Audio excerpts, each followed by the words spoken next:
Olá, amigos! Todas as segundas-feiras colocaremos aqui matérias de história e curiosidade.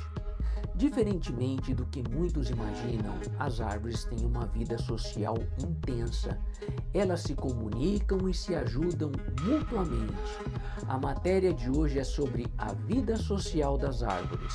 Meu nome é Gilberto Maia e você está no Esclarecendo a Verdade.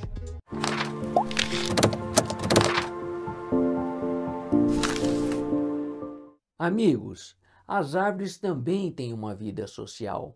Elas se comunicam e se ajudam umas às outras. Longe dos nossos olhos, debaixo da terra, é onde a vida social das plantas acontece. As árvores literalmente criam e mantêm laços sociais. E ainda que não possam falar como nós, elas também têm sua própria forma de se comunicar. Quem já viu o filme Avatar pode ter uma ideia do que estou falando. O filme é uma história de ficção que se passa em um planeta chamado Pandora, onde uma rede de árvores inteligentes sustenta a vida nas florestas, com toda a sua exuberância, harmonia e diversidade. Os cientistas descobriram que as raízes das árvores formam uma vasta rede subterrânea e que através dela as árvores se conectam, se comunicam e compartilham até nutrientes. É onde a vida social das árvores acontece realmente. Algumas pessoas chamam essa rede de internet das árvores. Entre os botânicos ela é chamada de World Wide Web, numa alusão à World Wide Web, que é a rede mundial de computadores que torna a nossa internet possível. Como essa internet das árvores foi descoberta e como ela funciona? Tudo começou com uma professora de ecologia florestal canadense chamada Suzanne Simard. Observando a vida nas árvores, ela percebeu que devia existir algum tipo de comunicação entre elas. Com isso em mente, Suzanne resolveu então fazer um experimento para verificar se realmente havia algum tipo de comunicação entre as árvores. O que ela fez? Bom, primeiro vamos falar do seguinte. Na escola, nós aprendemos que as árvores produzem glicose por meio de um processo chamado fotossíntese, correto? A glicose é um alimento das árvores e para produzi-la, elas retiram e usam o gás carbônico do ar para isso. O gás carbônico é essencial para a sobrevivência das árvores. Sem ele, elas não podem fazer a fotossíntese necessária para a produção da glicose e que elas precisam para sobreviver. O experimento de Suzanne, então, foi o seguinte. Ela cultivou 3 plantas, uma do lado da outra, e as deixou crescerem ali. Quando as 3 plantas estavam já adultas, Suzanne envolveu 2 delas com plástico para que elas não pudessem retirar o gás carbônico do ar. Dessa forma, sem o gás carbônico, elas não teriam como realizar a fotossíntese e morreriam. Quanto à terceira planta, Suzanne permitiu que ela respirasse o gás carbônico, mas não é um gás carbônico comum. No experimento, esse gás carbônico era radioativo. Sabemos que o nível de radioatividade em algo pode ser medido por meio de um uso de aparelho chamado contador Geiger.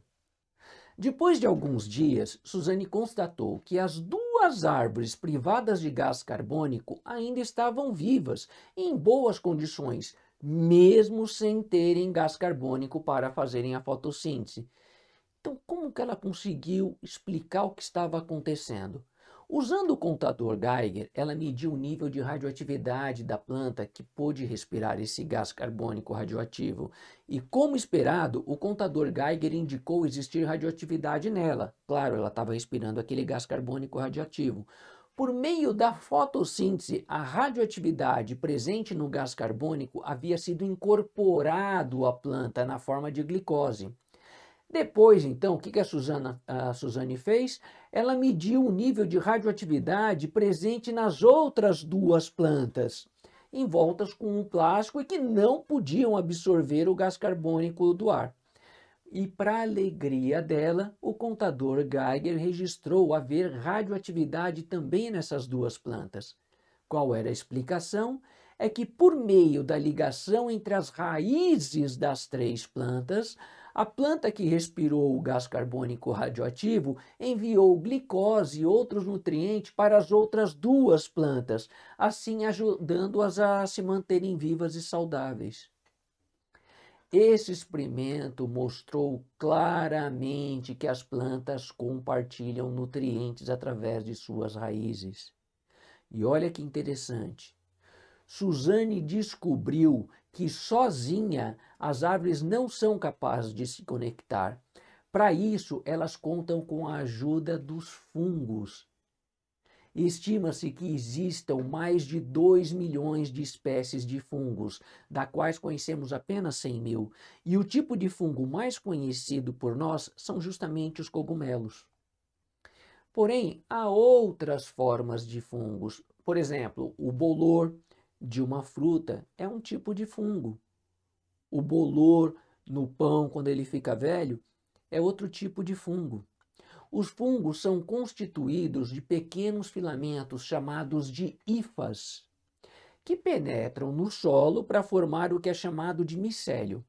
Esse micélio é um grande emaranhado de filamentos que são como se fossem as raízes do fungos. E é através desse micélio, dessas raízes, que os fungos absorvem os nutrientes que eles precisam para sobreviver. Os filamentos do micélio dos fungos, eles penetram o solo e se espalham pelo subsolo, se ligando às raízes das árvores. Isso mesmo. Esses filamentos dos fungos se ligam às árvores numa relação de associação que beneficia ambos. Nessa imagem, nós podemos ver o micélio de um cogumelo na cor laranja se associando às raízes das 2 árvores. Então, são os fungos que de fato fazem a conexão entre as árvores. E por meio dos fungos, as raízes das árvores podem se interligar, formando assim uma ampla rede subterrânea, a internet das árvores. Como essa associação entre os fungos e as árvores beneficia ambos, tanto as árvores como os próprios fungos? É que as grandes árvores da floresta, as mais altas, recebem mais luz solar, porque elas não estão sob a sombra de outras árvores, enquanto que as árvores menores e que estão em fase de crescimento recebem pouca luz solar. Então, essas grandes árvores, pela fotossíntese, são capazes de produzir um excedente de glicose, que fica armazenado em suas raízes. O que os fungos fazem? Eles usam essa glicose presente nas raízes para crescerem e sobreviverem. E, em troca, eles fornecem às árvores o nitrogênio, o fósforo e outros nutrientes que as árvores precisam para fazer a glicose. É a conexão entre as raízes das árvores e os micélios dos fungos que permite essa troca de benefícios. E assim, por meio dos micélios, as raízes das árvores se interligam, formando uma vasta e densa rede subterrânea pela qual elas se comunicam e compartilham água e nutrientes.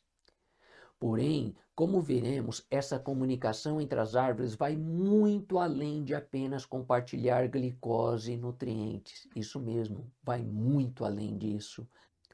Além dos nutrientes, as árvores usam essa rede para enviar sinais umas para as outras, para, por exemplo, alertar sobre uma praga que está ocorrendo, saber também de árvores doentes que precisam de mais nutrientes e etc.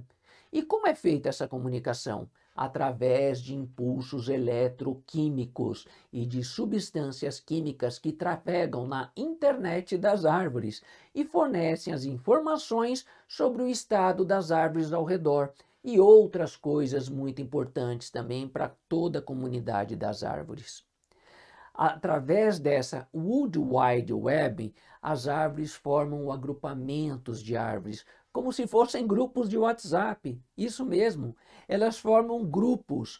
As grandes árvores, as maiores e as mais antigas, reconhecem suas árvores filhas. Então, elas estabelecem mais quantidade de conexões justamente com os seus parentes do que com árvores estranhas, embora elas também estabeleçam conexões entre outras árvores, inclusive até de espécies diferentes. Essas grandes árvores, que podemos chamar de árvores-mães, elas fornecem alimento para as que precisam, especialmente para as árvores bebês e que estão em fase de crescimento. É como elas, vamos dizer, como elas amamentam esses bebês. Embora estejamos usando essa linguagem humanizante, ela expressa bem o que acontece na comunidade das árvores. As árvores-mães até mesmo reduzem a absorção de nutrientes onde seus filhotes estão crescendo, para que assim haja mais nutrientes e espaço no solo para que elas possam crescer. Quando as árvores-mães percebem que estão morrendo, que estão ficando velhas, elas enviam grande quantidade de enzimas, de nutrientes e outros elementos para as outras árvores, no sentido de fortalecê-las e, de modo especial, para as pequenas árvores. É o legado das árvores-mães para a floresta, que lhe deu vida e alimento por toda a sua existência. É um sacrifício que elas fazem para o bem da comunidade. Se uma árvore for atacada por alguma praga ou infectada por alguma doença do reino vegetal, ela enviará uma mensagem eletroquímica por meio da internet das árvores, que será como uma mensagem de alerta de perigo para as outras árvores. E assim essas outras árvores poderão se preparar para se defender das pragas e das doenças, produzindo, por exemplo, mais quantidade de substâncias químicas que as tornam mais resistentes e resilientes à doença.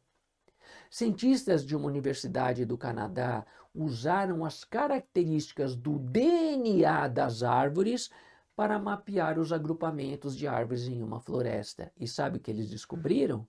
Eles descobriram que uma grande árvore, que uma árvore-mãe, está conectada, em média, a outras 47 árvores. Isso mesmo, isso é uma média. Está conectada a outras 47 árvores, sendo a maioria delas os seus próprios descendentes.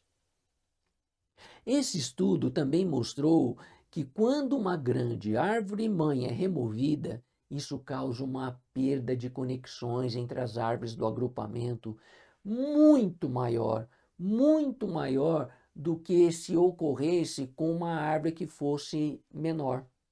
Se essa árvore menor fosse removida, não causaria tanta perda de conexão quanto uma árvore grande.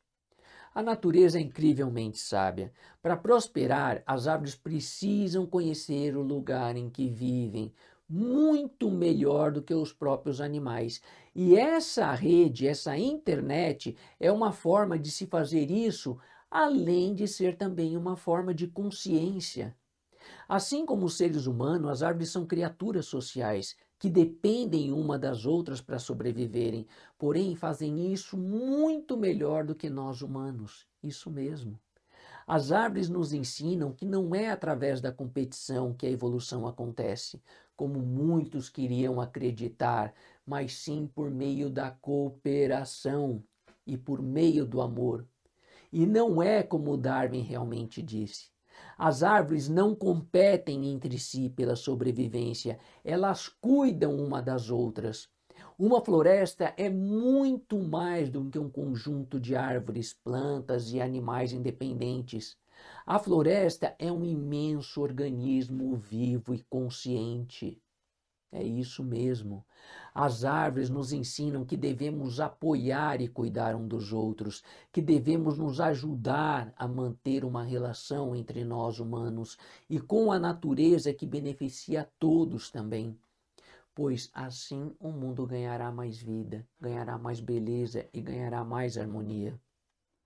A sociedade em que vivemos vai na contramão do que a natureza nos ensina. Na natureza, há verdade, há bondade, sacrifício e cooperação para o bem de todos. Enfim, quando nós comparamos a sociedade das árvores com a sociedade humana, nós percebemos que quem vive de fato em estado vegetativo somos nós e não elas. Isto é o que tínhamos a dizer na matéria de hoje. Se vocês gostaram, deem o seu like, compartilhem, enviem essa matéria pelos seus WhatsApps, pelas suas redes sociais, se inscrevam no canal e até a próxima matéria.